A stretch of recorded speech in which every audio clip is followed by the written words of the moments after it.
ಪ್ರಾಚೀನ ಶಿಲಾಯುಗ ಕ್ರಿಸ್ತಪೂರ್ವ 35,000ದಿಂದ 20,000. ಲಕ್ಷಣಗಳು: ಗಡಗಂಚಿ, ಮಚ್ಚು, ಕತ್ತಿ ಮತ್ತು ಕತ್ತರಿಸುವ ಆಯುಧಗಳನ್ನು ಬಳಸುತ್ತಿದ್ದರು. ಸುರಂಗ ಮತ್ತು ಕಿಂಡಿಗಳನ್ನು ಕೊರೆಯುತ್ತಿದ್ದರು. ಕತ್ತಿ, ಉಳಿ ಮತ್ತು ಚೂಪಾದ ಆಯುಧಗಳ ಬಳಕೆ. ಆಧಾರಗಳು ಅಥವಾ ಪುರಾವೆಗಳು: ಸಣ್ಣ ಒರಟುಕಲ್ಲಿನ ಉಪಕರಣಗಳು, ಕೈಕೊಡಲಿಗಳು ದೊರೆತಿವೆ. ನರ್ಮದಾ ನದಿ ಕೊಳ್ಳದ ಹಥ್ನೋರ್ನಲ್ಲಿ ಸೆಟೆದು ನಡೆಯುವ ಮಾನವರ ಪಳೆಯುಳಿಕೆಗಳು ದೊರೆತಿವೆ. ಪಾಕಿಸ್ತಾನದ ಸೋನಾ ಕೊಳ್ಳದ ತೀರದಲ್ಲಿ ಇಂತಹ ಪಳೆಯುಳಿಕೆಗಳು ಮೊದಲು ದೊರೆತವು. ವಿವಿಧ ಮಾದರಿಯ ಉಳಿ ಮತ್ತು ಕತ್ತಿಗಳು ಸಿಕ್ಕಿವೆ.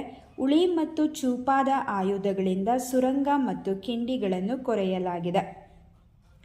ಪ್ರಮುಖ ಕೇಂದ್ರಗಳು: ಕಾಶ್ಮೀರ, ಪಂಜಾಬ್, ಸಿಂಧ್ ಮತ್ತು ಕೇರಳ ರಾಜ್ಯಗಳನ್ನು ಹೊರತುಪಡಿಸಿ ಭಾರತದ ಎಲ್ಲ ಪ್ರದೇಶಗಳು.